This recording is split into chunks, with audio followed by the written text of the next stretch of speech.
This is phenomenal. Thank you all so much for being punctual and on time. For those who just joined, please make sure that your wines are open. But I would like to welcome you. We are on the latter half of a 6-series tasting. We are at seminar number 5, Chianti Classico Best Practices Part 2, Winemaking.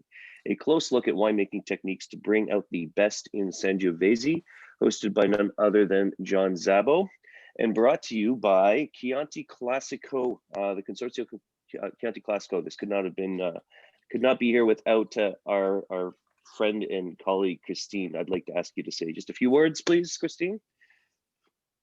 Thank you, Will. On behalf of the Consorzio Vino Chianti Classico and our president, Giovanni Manetti, I thank you all for taking the time to be here today. We are the first consortium in Italy, founded in 1924. And today we are representing 450 producers, of which 344 market wines under their own label, further distinguished by the unmistakable Black Rooster trademark. The role of the Consorzio Vino Chianti Classico is to protect and to promote the Chianti Classico Gallo Nero brand. John visited us the last time at our annual Chianti Classico collection tasting held in Florence, and by his saying, little did I know I would be the last tasting of its kind I would attend for, well, who knows how long, and the last time I would be outside of Canada in 2020.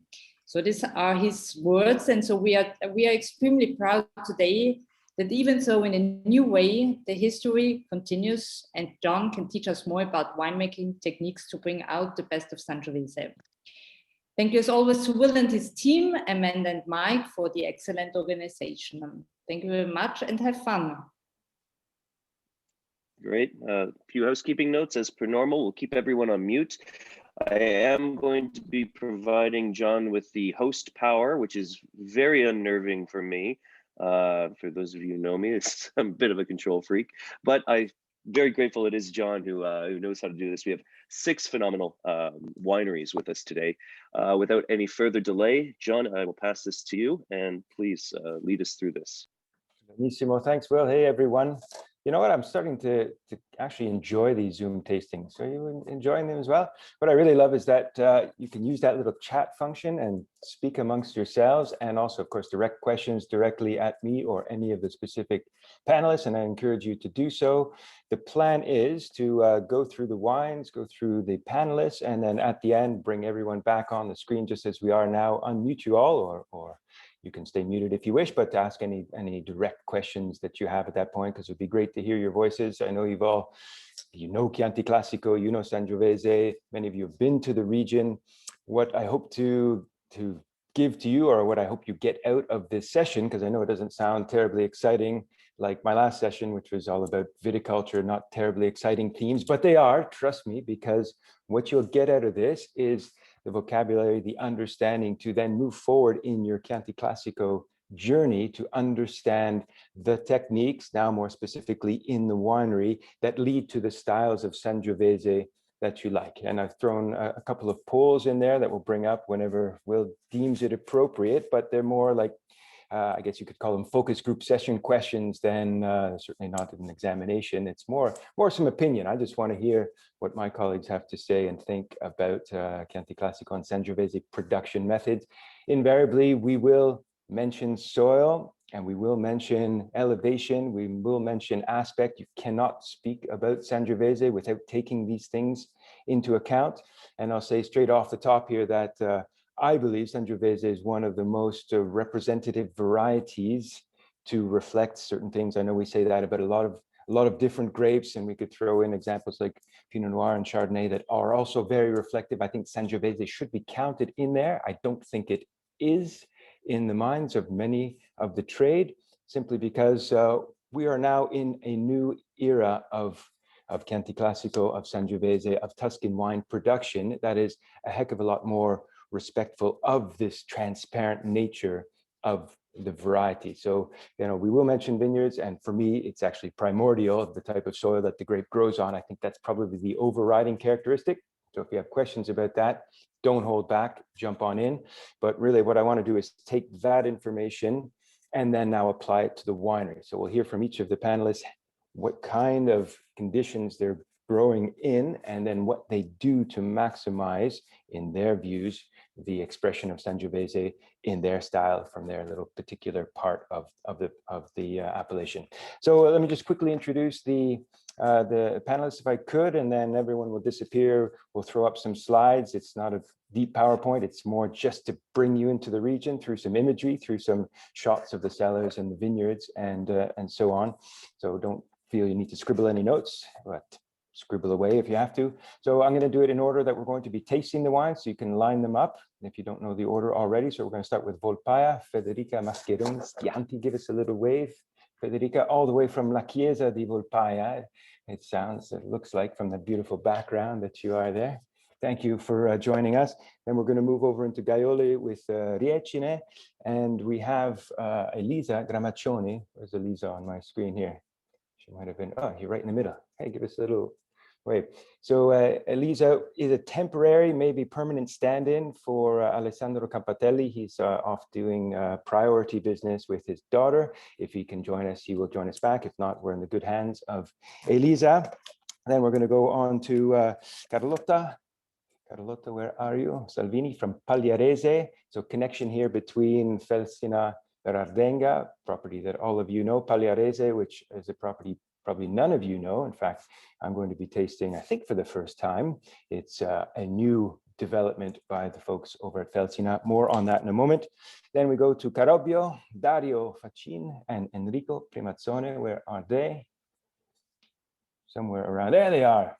The unmasked duo. Yesterday they had their masks on. I guess now they're in the same bubble, so it's okay to be standing next to one another. They've got wine in their glasses, so they're just fine.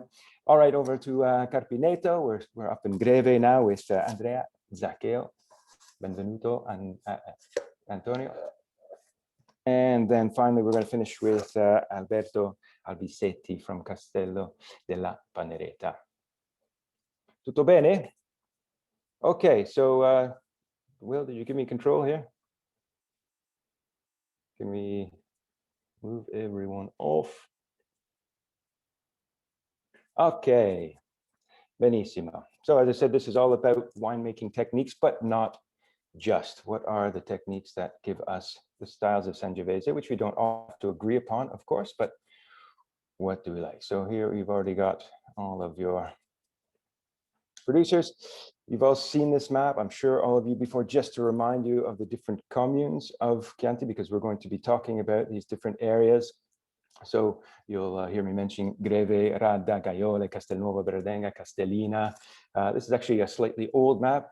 Christina, I need the newer version where Tavernelle and Barberino actually got melded into one with a little bit of Poggibonsi over in this corner. So this is now officially one commune. So there are 8 officially.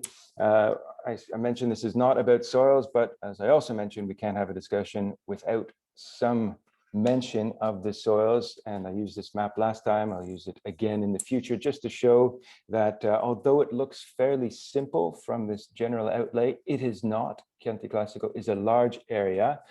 Just to give you some numbers, there are 10,000 hectares of vine, of land under vine, of which about 7,200 are inscribed into the Chianti Classico appellation. So there are some vineyards that are in the area but cannot be produced or cannot be turned into Chianti Classico. Also of note, about 10,000 olive trees, so equal production, olive oil and wine. I mean, you couldn't have Tuscany without great olive oil, and most of the producers, in fact, almost all of them, also have a small little production of olive oil on the side. For me, that adds to the diversity, the biodiversity more specifically of the region, along with lots of oak forests. It's, I mean, only about 10% of the land is under vine. So that means there is a lot of land that is not under vine, tiny little villages. So lots of wild boar, that's what I'm really trying to say, lots of forest land. So the main soil types here, you can see the yellow bits. These are marine soils, sedimentary soils, some of the lighter, siltier, sandy soils. The more, I don't want to say important, but more in terms of quantity, majority, are these clay, limestone, marl variations. And there's also a little bit of heavier clays you see down there in Castellina and Chianti, all of which yield rather different styles of Sangiovese. And just quickly point out these photos here again. So terms that you will hear in the region when you're traveling around that are actually local terms. You won't hear these same words like Alberese or Galles are used anywhere outside of Tuscany. It's just a local term for soils that we know as marly clay limestones. Alberese is a very hard, whitish gray rock that you build stuff out of, whereas Galestro is actually a structure of stone, in this case, more in the metamorphic sedimentary style. So I'm talking shales and schistous clay, as you can see here.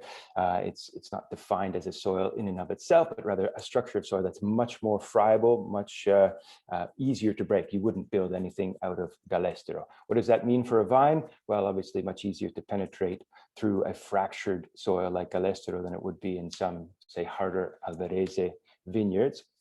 And I can tell you, generally speaking, and the producers will weigh in here for sure, that these are the soils that give you a little bit more structure, a little bit more, I could call it age-worthiness, a little bit more angularity. It takes a little bit longer for them to come around quite often. And then the other two main soil types are essentially derivations of sandstone. They're called macigno, or sometimes pietraforte. And these are acid sandstone derived soils that often, at least in my experience, produce more perfumed, very elegant styles of wine, a little less tannic richness, but more elegance. And clays, well, it really depends on what specific type of clay we're talking about. Densely heavy packed clays, not so good for Sangiovese. It's a variety that needs a lot of aeration in the soil and doesn't like drought stress too much. So clays that retain water but also allow aeration can produce pretty rich, rounded, full body wines. And there we go. That's all we're going to talk. Well, that's not all we're going to talk about, but that's a little bit about soils for the time being. But let us move on now with the main show. So let's bring back in La Fede, Federica Mascheroni. Can we get you to unmute, please? So just 2 seconds on Volpaia. It's kind of its own little entity. It's a borgo. It's an old fortified hilltop, not quite town, more hamlet, somewhere between Borgo and Hamlet, that dates back to 1172, according to your website, Federica. So long history. The Della Volpaia family, an old Florentine family of artisans. Actually, I had to look this up, but they used to make armillary spheres.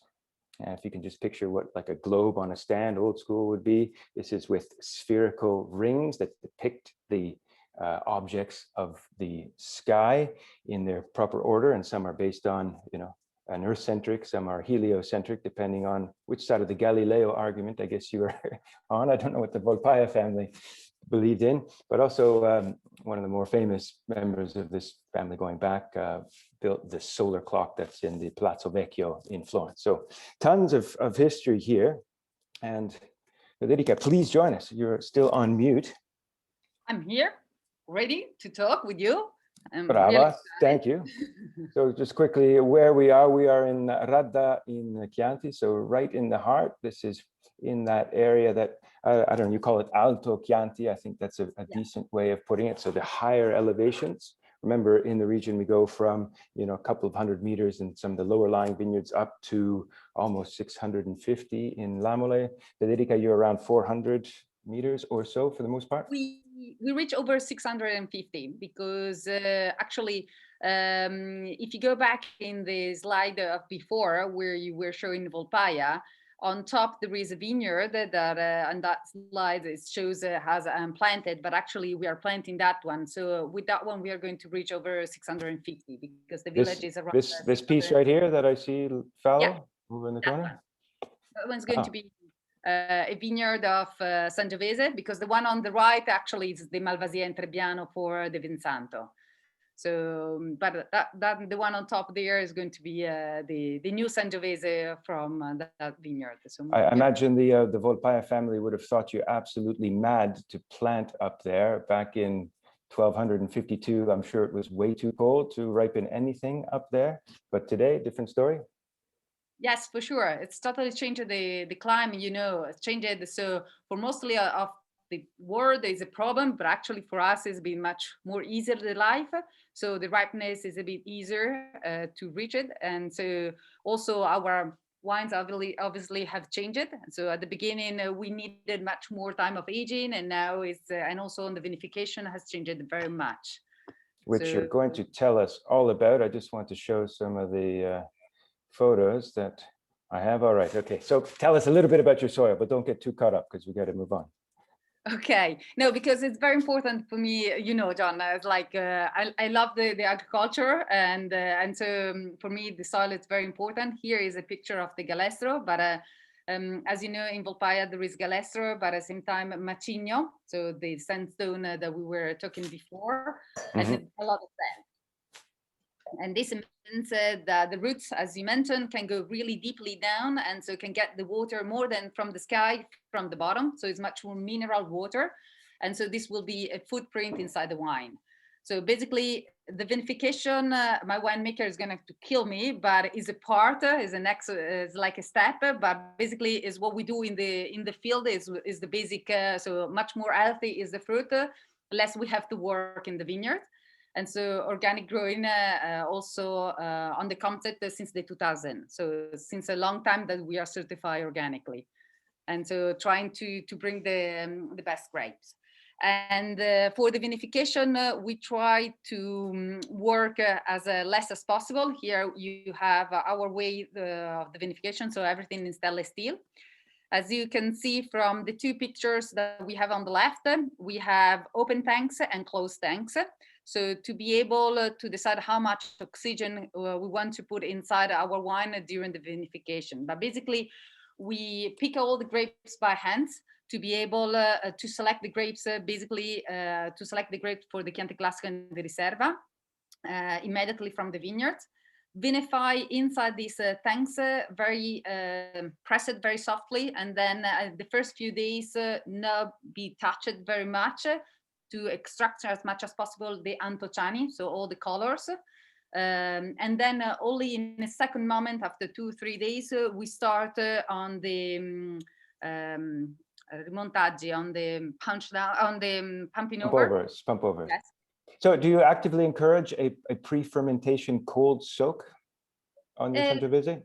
It's like the first few days it's more than cool. It's like we control the temperature, but you know, the antociani are going to be extract much more when you don't have the alcohol. And so at the beginning is the moment that you can get all the color from the skin and from the structure. Is that important for you? I mean, we never think of Sangiovese as a deeply colored variety. We know it's going to be, or we expect it to be somewhat pale. Is the color extraction something that you're really seeking, or just enough? No, it's only that because we were talking about the soil, very sandy, very stony elevation. It's really grape, very delicate. So we need to some contact with the skin at the beginning to get the color that at the end you will find in the glass. So a nice intense ruby color that is the classic ruby color of a Sangiovese. So not an over extraction, absolutely no. But okay, I have one technical question for you, because tasting your wines usually young, as I do at the Chianti Classico collection, I find the current vintage always a little bit on the reductive side, which is to say that I want to give it some air, and I usually, if I have it, I'll open the bottle early, give it a little bit of oxygenation, decant it. And I'm still confused about this. Is Sangiovese more of a reductive variety or an oxidative variety? You know how you can put grapes into, is that a deep question? Because I know, like Pinot Noir can be super reductive.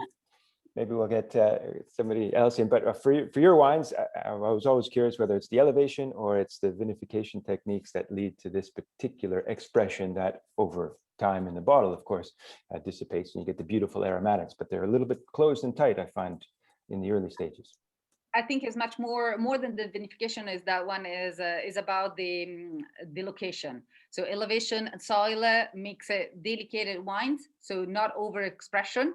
So as you said, usually my wines has to be open, left in the glass, not in the decanter. I prefer in the glass and discover step by step. So it's not a show-off wine for sure. It's always a wine more in the elegance than in the big nose and extraction for sure. Yeah. All right, so with some of your Crus, your Gran Selezione, your Puro, and so on, you use some Barrique. With this one, it's all Grandi. Tell us, the philosophy behind the selection of the aging vessels, which for me is a key aspect of Sangiovese. We prefer for the Chianti Classico and the Riserva to keep in the big cask, the big oak that are quite typical. Then our single vineyards were born a long time ago when, the rules of the Chianti Classico were quite different. So actually they were not Chianti Classico, they were IGT, or actually at that time were even Vino da Tavola. But then the rules have changed, so we brought inside what we were able. We brought inside the Chianti Classico rules, and so when they were born, they were made with the barrique, and we keep it the idea of the barrique, even if the climate changed. What we have changed very much is the quantity of the new wood. So actually, Chianti Classico and Riserva, big oak, and all the single vineyards like Coltasala and Il Puro, both of them now Gran Selezione, are aged in barrique, but only 1/3 of new barrique and then second or third passage, really to don't press too much with the wood and to keep the Sangiovese flavor inside. Was there ever a period in your history where the Chianti Classico or even Riserva was aged in barrique, or was it always in the larger barrels? No, always in the large barrel, yes. Since ever in the big one, even in the past, even a little bit bigger than this one, actually. And by the way, these photos really don't do it justice, but I mean, if you get to visit the Castello, I don't know how you manage it logistically, but imagine, an 800-year-old Borgo. It's got thousands of tiny little like hobbit walkways underneath and tiny little rooms. How you move, even how you get the barrels in is already a mystery, but moving wine around there must be a real challenge. It's a real challenge for sure. We have a stainless steel pipeline that runs underground and move the wine from the upper part of the village to the lower one. So when you get to Volpaia, you can even walk on the wine in a certain time. Yeah, not easy to refurbish a 11th century, 12th century Borgo for a wine production of the modern style. Okay, so then one last question here, because you've got 10% Merlot in this wine, according to the spec sheet. So tell us about the role that non-Sangiovese varieties and Merlots in particular, in this case, play in this wine. Unfortunately, I go back again to this on the same point that elevation and soil makes a big difference in our wine. And so when we have a Sangiovese, our Sangiovese needs more time of aging. So for Chianti Classico, that we want to have a much younger wine, a much more easy and drinkable, that 10%, that is roughly 10%, is going to reduce more and more the percentage in the wine with the vintages, because they are getting more hot at the vintage. And so the ripeness of the Sangiovese is reaching now more ripeness at the end. So that Merlot helps a little bit to round and to be much more easy drinking at the beginning, for the wine. So for the Riserva, for the Coltasala, for Puro, 100% of Sangiovese. In this case, we prefer to round a bit. Just to get a sense, Sangiovese is a fairly late ripening variety. What's the difference in harvest time between Merlot and Sangiovese in, say, the last 5 years, which have been quite warm? Do you mean on the ripeness of the plant? I mean, the ripeness. What dates do you say in 2020 when you harvested Sangiovese and when you harvested your Merlot parcels? I'm just trying to get a sense. Is Merlot that much earlier? Yeah, it's much earlier. Not so. I mean, I don't have a photo of Volpaia, but you have Volpaia on top, and then there's the triangle of the vineyards. So for sure, even in the same vineyards, we go for more than one time. So even between the Merlot, and it's very long, the harvest time for us. So even from the Merlot and the Sangiovese, there is not so many days between one to each other, because sometimes we keep harvesting the Merlot and then we start with the Sangiovese in another part, and we do the 2 tanks separately on the fermentation. But usually the Merlot is a bit earlier than the Sangiovese. And 2032, do you still have Merlot planted, or have you switched over to Sangiovese or other local varieties? Or is it still an important part of Tuscan history of the last 50 years?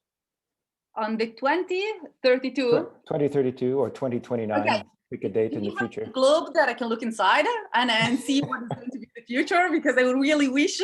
We want to look inside of your globe. You are future. No, I think the Merlot is going to be reduced more and more because the weather is changing, and so for sure we need less. But at the beginning we needed, especially until 15 years ago, for sure. So something will change. Thank you, Federica. Don't go away. We're going to bring you back in the end, but we're going to just keep the show rolling for the time being. Everyone carry on sipping, but let's jump over now to Riecine. Actually, we're not going too far away. Alessandro, I don't think has joined us yet, but can we get Elisa back? Do I have this control, Will, or is this you? Or is this Elisa? Okay, can you hear me? Ah, okay, sorry. Fantastico. All right, so just briefly here. So we've jumped over, we're in Radda, now we're in Gaiole, but we're in upper Gaiole. Yes, so yes. Still in Alto Chianti. Yes, we are in Gaiole, but we are in the north part of Gaiole and Chianti. So basically, we are just one of the northern winery in Gaiole and Chianti. And we have the same altitude more or less of Radda and Chianti. I'm just going to show this picture here to give folks an idea of what it's like here. If you're thinking urban Florentine outskirts, this is not it. This is backcountry. I mean, this is woods. This is olive trees, some vineyards, but not a monoculture of vines at these quite high elevations. So it's really quite a special spot of Gaiole. And Riecine, some of us visited, excuse me, last September, 2 Septembers ago. Very impressive tasting. I mean, here we're at high elevation, so lots of finesse, lots of elegance, but at the same time, a stylistic diversity that I found quite, I'm not going to say surprising, but between your Chianti Classico, which we have here, and the La Gioia, your top wine, and the Riecine, different vinification ticks, different aging vessels. I'd like you to walk us through the thought process behind. I think maybe we'll focus on aging vessel, because you do have Botti Grandi, you have concrete vats, you have stainless steel, you have the full mix of things that apply to different wines. So what gives you what in the production process, if I could put it like that? So first of all, if you don't mind, I would like to go a little bit before, because the Chianti Classico comes from not a unique plot. The picture that you show, it's a picture of one of our 8 plots in Gaiole, which is Vertine. So Riecine, you visit the winery and you see, the original plot that we have just in front of our cantina, our wine cellar. But then plus we have other 7 different plots in Gaiole and Chianti. And the Chianti Classico is the result of blending all the 7 plots that we have in Gaiole and Chianti. So this is very important to understand the wine, because it's not a single vineyard wine. It's a wine that comes from different altitude, different terroir. Even if the main soil that we have in Gaiole, it's Galestro as well, like Federica said. But our altitude, our average altitude of Chianti Classico vines are from 480 meters to 600 meters above the sea level. So it's a blend of different plots. Saying that, in the wine cellar, in the cantina, we, of course, our harvest is artisanal harvest. We are picking all the grapes by hand. Then we have a second selection in the sorting table, where we choose we try to choose the best grapes for the Chianti Classico. And then we do the fermentation of Chianti Classico, but actually it's the fermentation for all Riecine wines in cement. So it's a cement tanks. I don't know if you have another picture where you can show perfect. So this is we have 12 non-blow concrete tanks. And we start to use these containers, these cement tanks, in 2012 for all the Chianti Classico. And then we decided to move or to use the cement for all the vinification of Riecini wines. What did you notice the advantage of cement versus stainless steel? So the cement basically it's a pure cement, so there is no it's not vitrified, so there is it's a concrete it's a there is no glass no lining, so you get some no lining aeration. exact. So I didn't remind the exact term. So what give the cement to us, in our opinion, it give some elegance.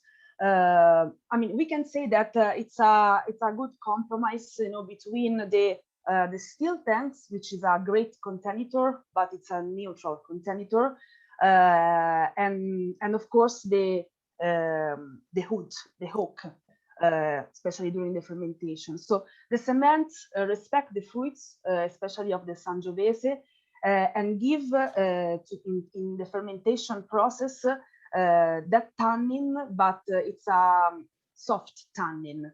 It's not an aggressive tannin like the tannin of the hood, and it's not neutral like the steel tanks. Basically, we can control the temperature in there.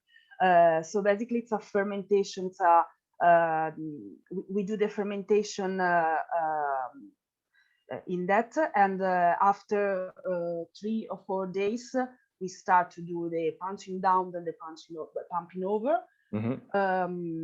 And then we do for the Chianti Classico, actually we do 7 days of skin maturation, and then after we move the Chianti Classico in all the containers that we have in the wine cellar. So basically we have 3 different materials for the aging of our Chianti Classico. The cement eggs, actually we have 3 cement eggs, and the philosophy of the cement eggs is the same of the non-blow that we use for the fermentation, so it's a pure concrete. And then we have tonneau, old tonneau. For the Chianti Classico we use not new oak but old oak from forehand passage. These are 500-liter tonneau. 500 liters. Yes, we have some. We have also 700 liters, but we use for another wine. So for the Chianti Classico, we use 500 liters, and then also we have 2 Grenier tanks of 30 hectoliters. But I don't think that we have a picture because it's the newest addiction, so we don't have a picture. Yeah, no, that's what I was most curious about, is that you use all the potential aging vessels that you might think of for Sangiovese for this one wine. And I think what we want to get out is the individual differences that eventually get blended together, of course. Yes. So, yes, basically after 14 months, we split the production, you know, of the Chianti Classico into 3 different materials: cement tanks, tonneau, and Grenier tanks. And then after the 14 months, we make the blend together. And the wine goes again in the cement to make the final blend, and then we bottle the wine. So which vessel do you find, with each passing vintage, becoming a larger and larger percentage of the mix? To say, are you enjoying the Grenier, the larger barrels that are getting to become a larger percentage of the mix, or is it the concrete, or is it more or less unchanged? I mean, I think every year it's quite. I mean, we don't have an exact receipt every year. So actually, we depending of the vintage, we do the blend according to what the winemaker feel. I was just wondering if there was a tendency, a trend towards one vessel and away from another, but I guess it depends very much on the vintage in the year and the different plots you have to work with. I have one last pretty important question about stem use. It's not something that we seem to talk about very frequently with Sangiovese, but I know in, say, the Riecini, or the last vintage I tried, there was up to 20% of whole bunch, including stems in the fermentation. How frequent is that? What are you looking for with that? What are the dangers other than green acerbic tannins when it doesn't ripen at 650 meters in Gaiola? So are you asking what is the danger of Well, no, making forget the danger. I mean, what's the advantage? Why do you use the stems in that particular bottle? But, I mean, they're it's IGT, by the way. It's not Chianti Classico, so we won't talk too long about it, Christina. so it's we can say that with Riecine di Riecine we really love to play, you know, with Sangiovese. It's something that really go out from the classical rule of the Chianti Classico and of the traditional winemaking technique, we can say. And of course, we wanted to do at the beginning. We wanted to try to do a modern expression of Sangiovese, fermenting it with the whole bunch, and also the very important in the Riecine di Riecine winemaking is the volatile acidity, which is very, very high because we do a very long maturation with skin for 40-45 days. And so we wanted to, at the beginning, we wanted to try to do something new with the Sangiovese, and it was 2010, the first vintage of I presume you're happy with with the results. Will some of those experiments trickle down now to yeah, we are production? We are happy also because now we can taste some other Sangiovese in that style. So it means that the style and the results is good, and also because it's something that, you know, goes out of the traditional rule of Riecine, and also the Chianti Classico, of the Sangiovese of Chianti Classico. So we are very happy, and we wanted to continue to make this wine, and also because it's the only wine which has come from a single vineyard. So it's the wine that comes from the oldest plot of Riecine. It's a vineyard of 50 years old. So we are very jealous about this. So this so next year that will be your Gran Selezione. Will you ever move that into the appellation? You don't have to answer that right now. You can think about that for a while. Yeah. I think that would be a delightful addition to the range of Chianti Classico. We were thinking about once a week we had this kind of issue with Alessandro, the winemaker, and sometimes we say, okay, let's. It would be a nice choice. Some other times we say, let's remain where we are. But it's something that maybe in the future we should think about. All right, we won't talk any more about that, but last question for you, 2018 vintage. Brent Fraser is wondering how that was. Can you give us just a quick little recap on the year conditions? Yeah, the 2018 was a regular vintage for Riecine. It was very balanced. We had enough rain, especially in spring. We had regular planning. We had a very great excursion between the day and the night, especially, you know, in September, just the 1 month, 20 days before the harvest. So, and we came from the 2017, so we were very, very happy about the 2018 vintage. So it was very regular, without any, you know, consistent things that happens in the vintage. Perfetto, thank you. It's funny, only in the world of wine is average excellent in the case of vintage conditions. It was an average year, which means, of course, a brilliant year because we've been making wine for centuries.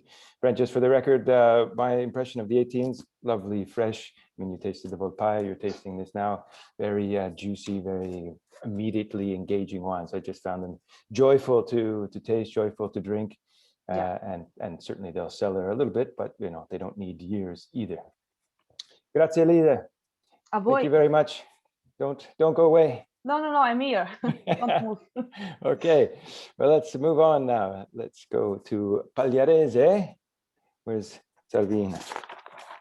La Carlotta, who I've just been told is also. Hi, everybody. Thanks for being on stage. Thank you. You're a sommelier. You're a sommelier champion. I've just learned. Yeah, more or less. Well, Congratulations. I love to talk about wine, let's say. Yeah. You've come to the right place, because that's Yeah, exactly what we're going to talk definitely. about. All right, so we're jumping down now. We're in Castelnuovo, so we're in the southernmost commune Yeah, of Chianti Classico. We're not at Felsina, which is really right up here on the border with Siena and Chianti Colli Senesi. We're a little bit further, just north of the town. that's correct. Castelnuovo. Yeah, we are a little bit more in the north, but still in the east side of Castelnuovo Belardenga. So it's yeah, Pagliarese is located. The closest town to Pagliarese is San Gusmè. Is like between San Gusmè town and Villa Sesta. It's a property of 65 hectares. 35 are planted with vines, and then we also own 10 hectares of olive groves, and the rest is covered by woodlands, which they more or less surround the vineyards and the olive groves. Pagliarese was owned by Felsina in the 1995, but was actually a historic estate of the Chianti Classico. Pagliarese family played an important role in the Republic of Siena in the 1200s.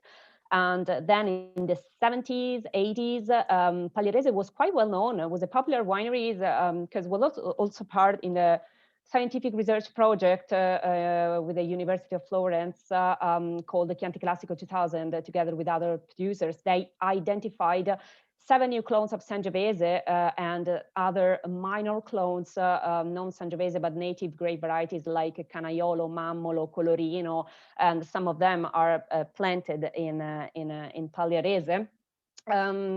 The Poggiali family, the owner of Felsina, purchased the property in 1995, and they wanted to give like a rebirth to the brand Pagliarese in the future. But it took time, because in the vineyards and the cellar it always needs a lot of time.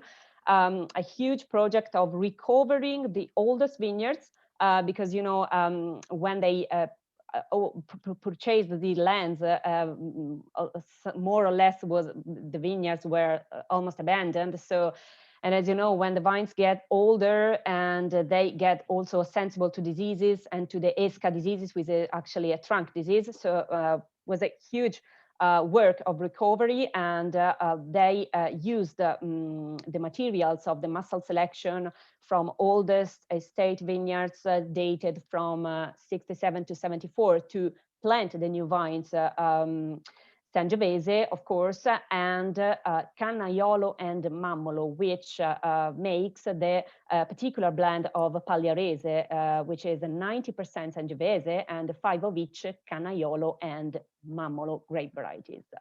Yeah, I want to ask you about the importance or the addition of those two varieties. What do they bring to the blend with Sangiovese? Why were they historically blended, and still in this case? Yeah, it's also in the past was also known for this particular blend, even because Canaiolo and Mammolo, what they really bring to the Sangiovese is the fruity character and the juicy character to the Sangiovese, especially more in the dark ripe fruit, and they also bring silky tannins as well. So this is even if it's a small amount of those grape varieties, they are also important in the chromatic nuances of these wines. So that's why also those grape varieties are harvested a little bit earlier than the Sangiovese, because they get ripe earlier, and they don't bring structure or body, because we don't look for structure for a full body wine, but we look for elegance, for freshness, even thanks to the soil where these grapes grow, because it's a very interesting combination of soils. We have a variety of soils. It's not easy to give a proper profile, but as a layered soils where you can find sand, alluvial pebbles, rock, clay, which part of those makes also the composition of Galestro and Alberese, but more on the ground.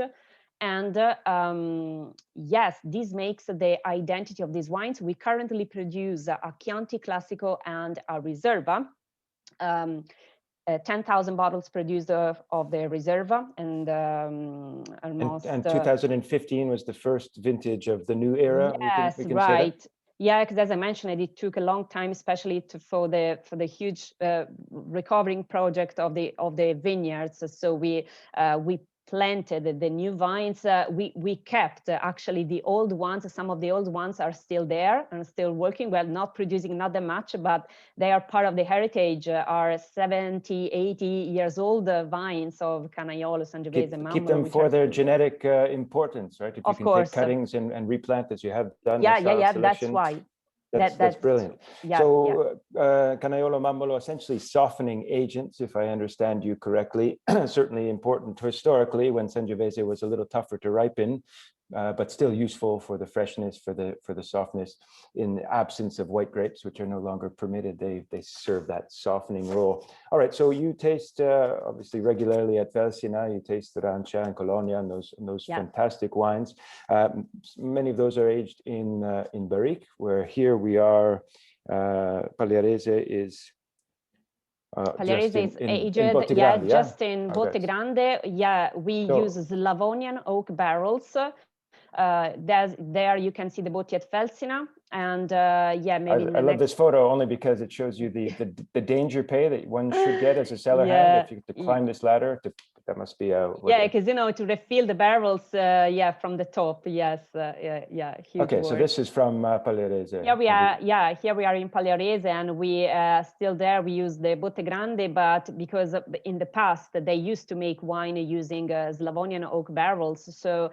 It's the intention here, but either in the Chianti Classico and in the Riserva, the intention is to don't enrich the body of the wine with tertiary flavors coming from the oak and adding more tannins, because here you can still get tannins. They are silky, but they are enough for the elegance and for the fruitiness of these wines. So we're still keeping these Slavonian oak barrels because they play an important role, especially for expressing the particular character of these Pagliarese, either Riserva and Chianti Classico. Of course, in the Riserva, the maceration, even if it's not too long, but is slightly longer than the Chianti Classico during the vinification process, which actually takes place in stainless steel tanks at Felsina, because at the moment the aging process is at Pagliarese, but not the vinification. We are working on that, probably in the future.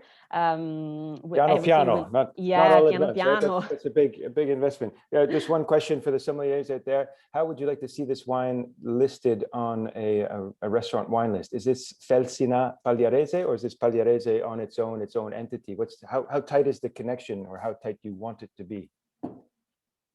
So it's we want to give to Pagliarese its own identity. Of course, it's really important at the beginning that the know-how and the craft skills and the experience came from Felsina, even because it's a decision and is a choice also of the Poggiali family to give to Pagliarese a new rebirth, a new future, even because it has been really important in the past, and they want to give it a new life to the brand Pagliarese. So for us, it's really important that this wine is going to be in the future Pagliarese with its own identity.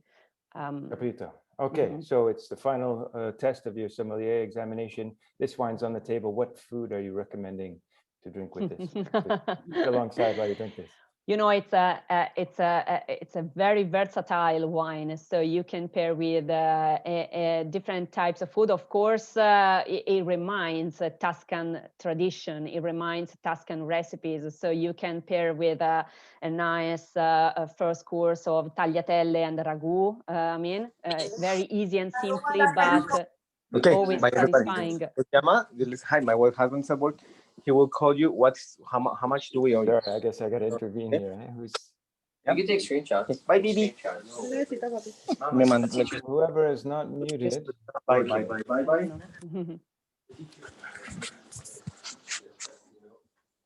Now Yeah, can hear you. Yeah.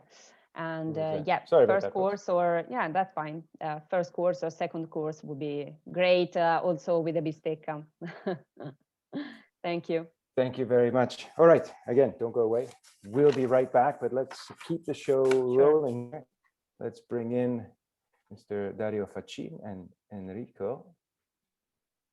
Hi to everyone. All right. Hi, John. Ciao, ciao, ciao, ciao. Okay, Ciao. welcome. Garobio, let's dive right into it here because we are Yes. in, oh, not that far. Okay, so we're in Panzano. Technically Yes, in we are Greve, at Panzano in Chianti, is Greve Village. Greve in Chianti Village, halfway Florence and Siena. We are in the Concadoro Valley. Just for the folks out there who are wondering where Panzano is, it's as was pointed out in Greve in Chianti, but it's kind of its own little entity, its own little amphitheater of vines, producers association that dates back to the mid-90s, also organically farmed the lot of them all. So it's a pretty interesting, pretty special place. So tell us a little bit about your patch of land and especially what you do with the grapes here. I see no stems, so let's talk stems afterwards. Yes, is for us the added values of our wines is for sure the beautiful position for the vineyards in Concadoro is really combining of Albarese, Galestra, and clay in the soil, and this is give us strength wine, really dedicated and really good for aging. So for our Chianti Classico, we use just 100% of Sangiovese, and we had made really hard work on vineyards for having a good grape in the cellar. So now you can see here our vibrating sorting table for the manual selection of the grape.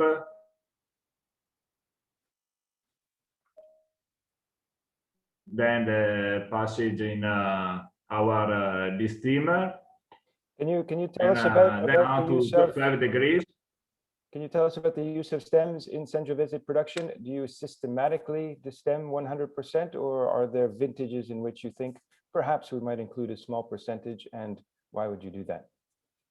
No, we destem have here 100%. Is our choice for a great extraction from the grape, and then the checking point, we cool down the grape at 12 degrees because we think is a good technique for extracting the all anthocyanins for intensify the color. Now we're selling, yes, the 215 is the vintage. We say now the current vintage. So I mean, the wines are particularly age-worthy, or they evolve slowly. Jumping back to the soils for a second, or the region, from what I understand, or what I've heard from producers and tasted, the wines of Panzano, even though they're not the highest elevation in Chianti, tend to have quite high acid. Is that linked back to your particular type of Galestra Albarese clay combination? What gives that higher acidity? Yes, now in this case, the elevation 310 to 350, sometimes 370 meters is perfect for the excursion of the temperature in the summer, and this gives us high acidity. In this case, the acidity is more than 5 to 5.3 grams per liter. And it's perfect for our long aging for the wine. The situation in Panzano, John, you know, in Panzano, the situation is very special. And in particularly, and the time for the maturation is very long. We start in October to pick the grape. And normally in Radda, October in Gaiole, because the elevation is very high. Here is no. But I think that the light and wind in particularly is fantastic because we don't have more humidity inside in the grape, and every year this condition is present, And I think that the Conca d'Oro, the Golden Valley, is special for this condition. And what do you think of Mammolo, Colorino, Canaiolo? Do they have any place? I know this is pure Sangiovese. We don't have this variety, and because here we have 90% of Sangiovese vineyard and other variety international that we use for other wine. But my opinion, and we have in the wine, because from 2015 we use a single variety for the bottle, because we don't use the blend. And I think that the Sangiovese represents the king of the grape in Italy, same for Nebbiolo, you know. And I like the potential aging of the Sangiovese. I like the soft tannins in this area, and more different opportunity in all Chianti Classico area, because completely different style, completely different color, completely different nose. And I think that is the incredible opportunity for the consumer and for the people that like Tuscany, and particularly the Sangiovese. I note here on your text sheet that you do a post-fermentation maceration of up to 2 weeks. Is that correct? And why do you do that? Yeah, it's correct. For the when finish the alcohol fermentation, normally we have another 2 weeks of the post-fermentation, and the maturation is very important for me. And I think that 50% of the color started immediately in 3 days. And in this case, the temperature is very important, low temperature. In Carobbio, normally 10, 12 degrees. And second time, when finished the alcohol fermentation, another step, because my opinion, the Antociani, the color in this moment is very important to the combination altogether for the long time aging potentially.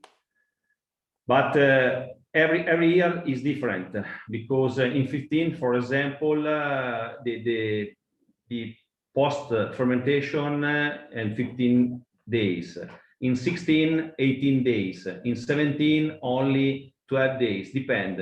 And very important, my opinion, the testing during this moment, every day, and the experience every year.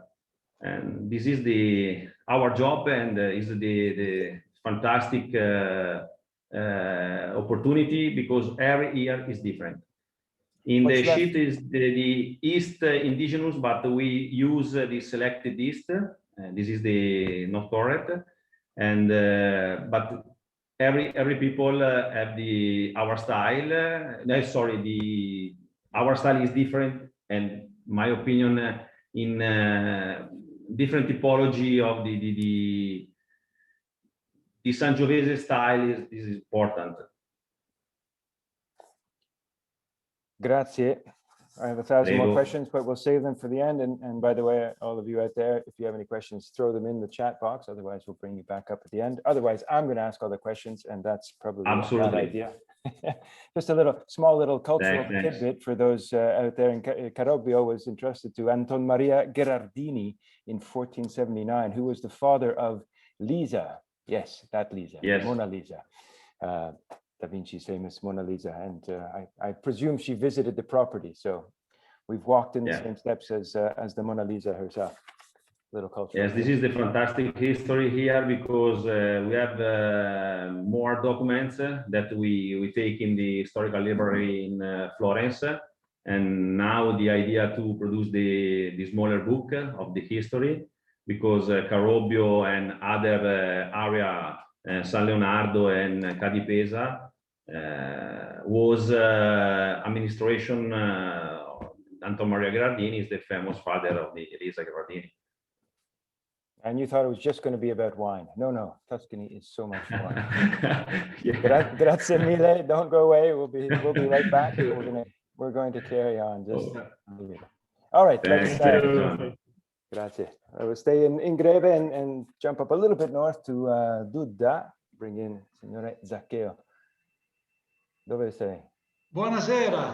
Buonasera, buonasera. So a few days ago, we spoke about Vino Nobile, which we will certainly not do today, but I mean, Carpineto is a great estate to use to give a little bit of a sense, a more global sense of Sangiovese in the Chianti Classico area compared to, I know you've got a estate in Brunello, you've got a estate in Vino Nobile, as I mentioned, also down in the Maremma. So maybe you could start off by just giving us the Carpineto Chianti Classico expression in this context. Okay, yes. So Carpineto, we are located just east of Greve in Chianti, about 10 kilometers in a little hamlet called Dudda. And we are just below the town. Yeah, right about there. Just below the town in an area that is actually quite low. So we're probably the lowest of all the wineries here because we are only 300 meters slightly over. But we are almost at the bottom of the valley. So here we actually benefit from great temperature excursions. For example, just to give you all an example, we've actually had a little bit of a heat spell last weekend. We were able to eat outside lunch. But in the mornings there in Dudda, actually, especially 2 nights ago, it froze. It went down to -2. And those conditions, those temperature excursions are typical throughout the growing year. So even though we are low, we are, if you were to measure degree days, we are one of the coolest areas in the whole, in that particular region there. So we were founded there in '67, and there was a vineyard planted there already. And after much experimentation, we've replanted most of the vineyards, you know, already at the beginning of the millennium. So with modern clones and rootstocks and all of that. All right, so tell us about your Gran Selezione 2015, maybe a word about the vintage. We just tasted one from Carobbio, but this was a pretty rich, bright, powerful year. Well, 2015 is a dreamer's, a dream vintage where, of course, especially after 2014, which was very wet and cold and just not very nice. 2015 was just a breath of fresh air. We were able to ripen perfectly these grapes, and you know, it's considered by us and by everyone a 5-star vintage. We picked the grapes towards the end of September. You know, ideal ripening conditions, beautiful polyphenols and sugars, a wine that really has an ability to age a long time. It's a single vineyard, and it's the first Gran Selezione made by Carpineto. We actually waited a few years before we released the Gran Selezione, not because we weren't convinced about the appellation, obviously, but just because we really wanted to wait for something spectacular. And for us, the Gran Selezione is a single vineyard that only comes out in what we consider 5-star vintages. So production, about 12,000, 13,000 bottles. It is a wine that is actually harvested by hand and then just 100 meters down to the winery, and there it is crushed. We leave it cold soak for 2-3 days, and then the alcoholic fermentation goes and the pump over start. But the whole process in 15 lasted about 3 weeks. It is one of those vintages where we have found that overall in powerful vintages, we benefit from long you know, macerations, while in vintages like 2014, you know, you want to move very quickly off the skins and not extract any greenness. I have a question about you make a note here of bottled, naturally stabilized and unfiltered, and I mean, we know obviously, of course, about finding infiltration and what it does.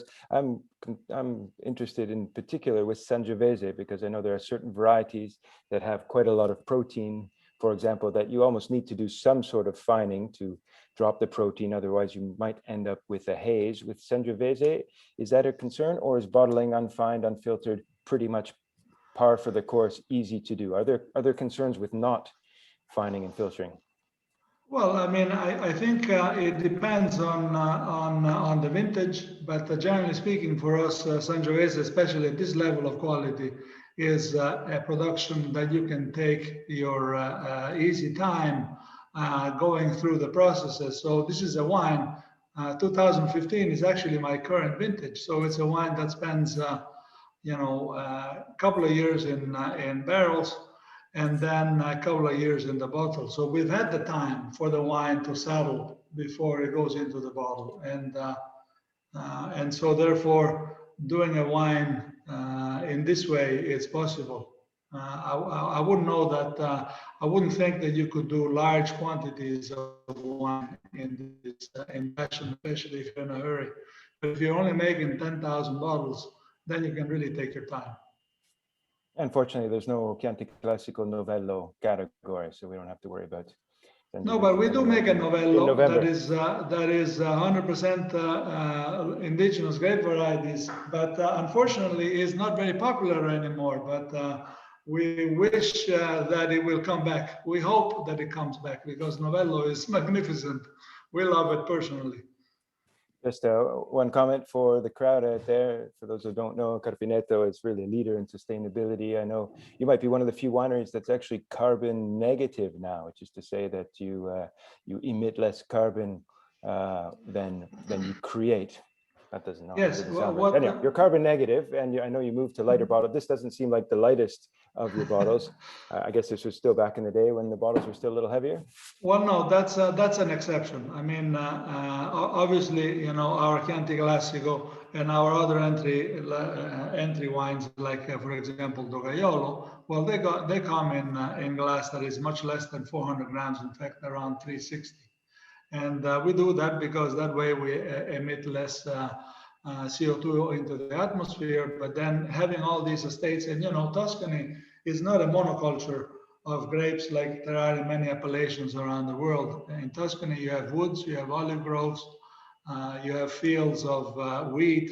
And so since we have 200 hectares of old growth oak forest, well, we manage those actively and ensure that they absorb a tremendous amount of CO2, and that plus making your own energy and then working hard to emit less with a lighter glass and going slowly on the autostrada. Of course, that all helps, in making sure that we are virtuous from that standpoint. Well, here's a question for the crowd then. How important is the packaging, is the heavy bottle with a wine of this quality and this price? Would you expect to find it in a heavy bottle? Is that necessary? Do your restaurant consumers expect that, or can we dispense with it and go with straight up 350 gram bottles across the board, regardless of the appellation? We'll let folks answer that in the chat box. So keep a look in there and maybe glean some focus group type information. But grazie mille for that. Don't go away. We'll be right back. But let's move on to our last wine, our last speaker, and then we can have some open dialogue. Mille grazie. All right, let's bring in now Alberto Albizetti from Castello della Paneretta. Alberto. Do you hear me? Eccoci. Welcome. Have you joined us directly from the Castello itself? Yes, I am in the Castello. We can hear from the fantastic echo there, and it is such a beautiful property. And I know it's been around like Volpaia for hundreds and hundreds of years. So, give us a little brief background on the property, if you would, and then we'll get into the specifics of the wine. Yes, Castello della Paneretta is dated in 1500. The first bottle produced here was 1596 from the documents that we found here. In the 1984, my family bought it from the estate because the last owner Strozzi died. family, see? Sorry? The Strozzi family, was it? The Strozzi Sacrati family. Just for folks wondering where we are in Barberino Tavernelle, just outside of Poggibonsi, see? We are at near the border. Monsanto. Yes, absolutely. Okay, and here's a little look of, of this beautiful Castello. Thanks. And the first owners of the castle was the Vettori family, and after the Capponi, and Strozzi Sacrati was the last owner before Albisetti family, my family. Since 1984, we restored all the winery because it was not in the shape that is today, and we kept the production as it was. This means that we are a traditional winery. We use only indigenous grapes, if we can call like this, like Sangiovese. Only Sangiovese and Canaiolo, if I'm not mistaken. And a little bit of Colorino. And we produce also the Vinsanto with Trebbiano and Malvasia, and this is what we do. But you maintain some of the old vineyards, right? You really the cellar person, but you've got some old vines. No, we don't have it because we must change almost everything. The most ancient vines that we have today are the first that we planted. It is 35 years more or less. This is this was obliged because the vines when we came here were kept but not very well kept, unfortunately. Well, at least you got to replant with the material that you wanted and the varieties that you wanted. Sometimes it's easier to start again from new rather than to try and rebuild on old. So tell us about, we're drinking this 2013. It's the oldest wine that we have for today. And this was aged in barrique. So we're back to Sangiovese production techniques. And in this case, 100% new barriques. Was that a philosophy that you've carried forward to this day for Torre a Destra, this the single vineyard, or this was? We changed a little that we are doing not only new barriques but also with second or third passage barrique, in order to not give too much wood inside the wine. Are you tasting the 2013 with us today? Yes, absolutely. Yes. How do you find it from your perspective, having made it, lived it all of its life? I think that 2013 was a very good year. The harvest was a late harvest in front of 2012. That was a wet and not so good year for us. I think that is still alive, also if it's 7 years old. I don't know, what can I say? We can wait to hear from some others. I mean, for me, it's a very rich wine. It's evolving quite well now. I think the nose is really quite remarkable. The wood is still noted, I think, both on a textural level and to some degree in the flavors and aromas, although there's certainly substantial fruit there to balance it. Yes. But, you know, I have to agree with you that moving forward, a little bit less new wood probably makes sense for Sangiovese, which is such a beautiful, delicate variety in many respects. But you're also in an area that produces quite powerful wines as well in Barberino. Also because the soil helps us to produce this kind of wines, this is for sure. The Galestro, that is the main soil that we have here, is give this very rich acidity, and we are more or less between 310 and 350 meters on the sea level. Also, this helps us a lot with the typicity of our soil. The temperature here in front of other area in the Chianti Classico is mild in the summer and is warmer in the winter. Normally we are between 3 and 5 degrees less in the summer and 3-5 degrees more in the winter. Thanks to your proximity, your slightly closer proximity to the Mediterranean, right? You get the benefit of the warming breezes in summer, moderation in the winter. Overall, a more suave climate. Yes, absolutely. And also you can see it from the nature that is around us. We have a lot of Cyprus here is a very rich Cyprus area. And the influence of the Mediterranean is very, very important for us, for our type of wine we produce. Fantastic. But let's kind of wrap up this slightly more formal part of it and bring everyone back on the screen. If I could, I'm going to stop my screen share. Maybe Will, I can throw back control for you so you can invite people as it would be.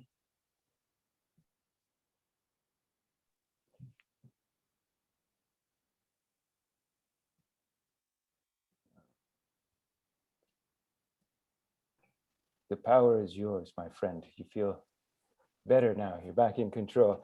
All right, let's open it up for any questions that we may have. But first of all, I'd like to thank all the producers for taking their time. I know it's very close to aperitivo hour, if not already past in some parts of Tuscany.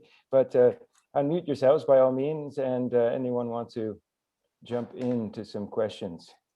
I've got a question from Christopher Folsom here. Rebottle weight. The only time I've had a guest comment on the weight of the wine bottles was when they were outrageously heavy. I don't recall any bottle being too light. That's an interesting point to make there. Anyone else want to comment on bottle weight? Is that part of the discussion? Do you all believe that sustainability of some definition is an important part of the fine wine discussion these days? Or are people still kind of attracted to the trappings of fancy packaging? Maybe somebody from the LCBO would like to weigh in on that. Stacey, would you like to comment on bottle weight, LCBO policy? What are your thoughts on that? Can I unmute you? Or, oh, Will can. Yeah, hi John, how are you? Terrific. Thanks for being here. Obviously, there's been a long-standing, drive towards, lightening the bottle weights at the LCBO, and I think there's been a significant amount of effort among all of the suppliers to get to a place where we're really comfortable. I think that we're in a good spot now. I think there's certainly benefits to driving to lighter weight wine bottles at the LCBO. So wherever that's feasible, I think it's a benefit. But certainly when you talked about labels, I mean, it's a very controversial conversation when it comes to balancing out the effectiveness of the label, but also ensuring that the juice in the bottle is worthy at the same time. So we have a few seconds at the shelf to capture the attention of the customer, but certainly that's a fine balance. No, I thought it was a great initiative when the LCBO moved to eliminate bottles over, was it 500 grams under $15, something like that. That wasn't an invitation for everyone to start charging more for their formerly less expensive wines and keep them in the heavy bottles. I think most savvy producers have recognized that there's a strong environmental awareness, certainly with the current generation of consumers and the future generation of wine consumers.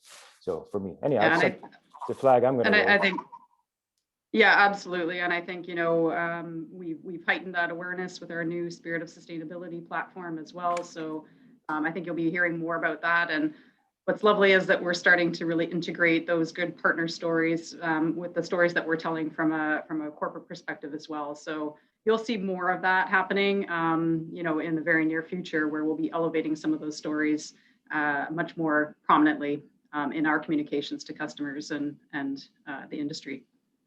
Oh, the good news is there's a very strong movement towards organic production in Tuscany, because it's not terribly difficult. It's never to say it's ever easy, but I mean, it's a part of the world where, with some will, you could easily make that transition, and so many producers have already done so.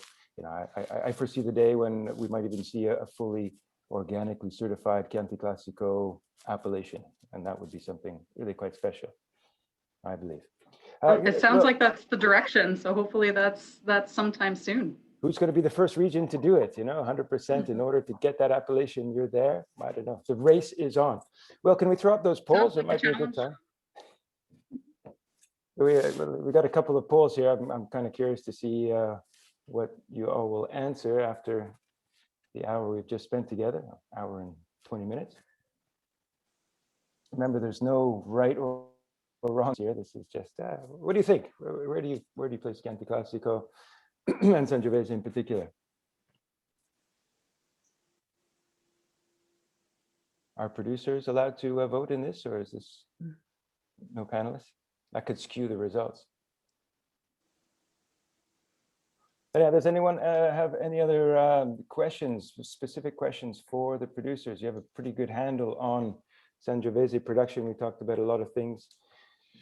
Michele Godello, do you have anything to add? I was wearing a scarf in your honor. I hope you noticed that. Didn't throw on the fedora.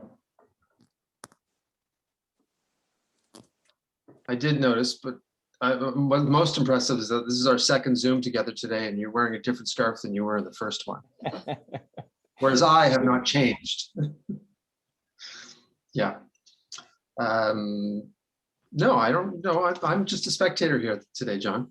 I'm really just would like to listen to you and our fantastic producers. That's what I'm here for.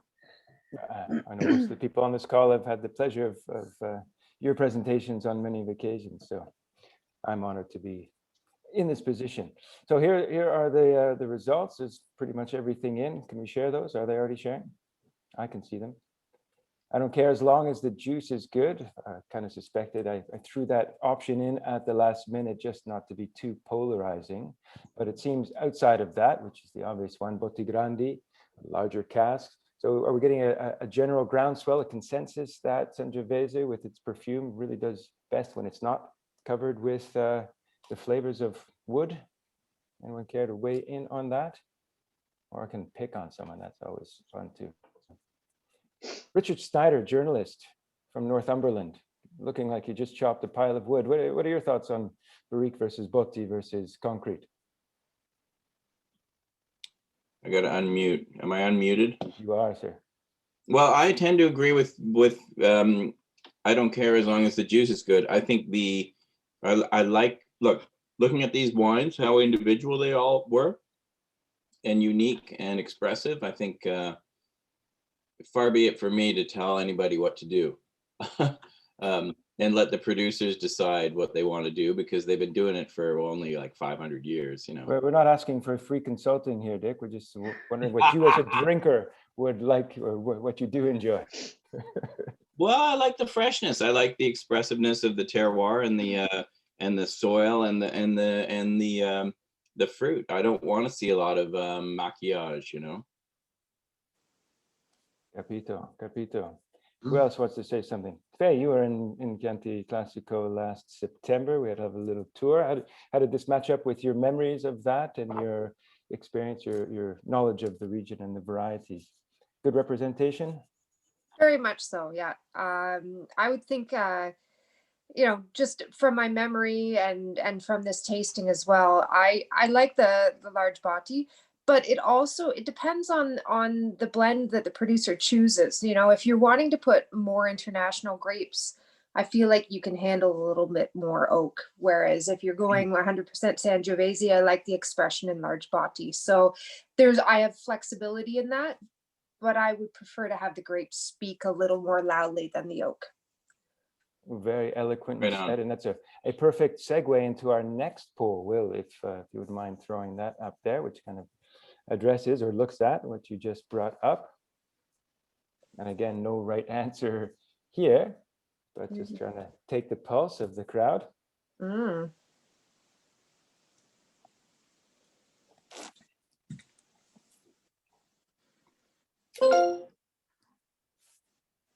Take your time, have another sip. Don't make any hasty clicks.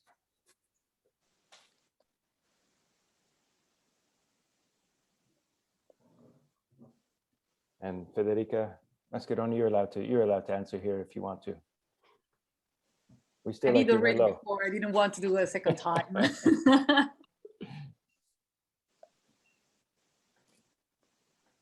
Okay, interesting results. So we have a third, more or less, into pure Sangiovese, and then there's diversity for the rest, which also makes a lot of sense. But nobody voted for international varieties. Interesting. Yet here we all were reared on super Tuscans and all of those fancy labels and expensive wines that took the world by storm. Are we seeing a shift now towards more shall we say, traditional, more classic, more regionally authentic, call it what you will. Seems to be the case. Bree, do you want to weigh in? What do the folks at the Allora Mill have to say about Super Tuscan International Blends versus a straight up Sangiovese Chianti Classico? I think you said it best. If I wanted to drink a Super Tuscan, I would drink a Super Tuscan. I would choose a wine that made from predominantly Cab or perhaps something more coastal. I love the expression of Sangiovese in the soils of Chianti Classico, and I think the indigenous grapes complement it best. Well said. Well said. Well, listen, friends, it's coming up to the hour here. Maybe Christine, do you want to say a few final words? I mean, again, thanks to all of you for your time, spending an hour and a half and sipping some Chianti Classico. Hopefully you'll enjoy the rest of those wines over the next couple of days. And I do encourage that if you can. For me, it's always fascinating to watch a wine over several days, put your cork on it, stick it in the fridge or cool area, watch how it evolves. It's a really good window on the ageability, I find, overall. You find some wines flip over the edge quickly, others just sail on into the mystic. Thanks for your time and your patience, and thanks to the Consorzio Chianti Classico. Yeah, always a pleasure. Thank you, John. Thank you all for participating and for all your engagement and all your knowledge you brought to this seminar, and I hope everybody enjoyed it like we did. And I thank you to the producers, of course, to all the Chianti Classico, and hopefully we can see you very soon back to come and visit us. Somebody said what beautiful places, and there are really a lot of beautiful places. So hopefully traveling will be possible soon, and in the meantime, drink a glass of Chianti Classico. So and grazie a tutti, buonasera. Grazie.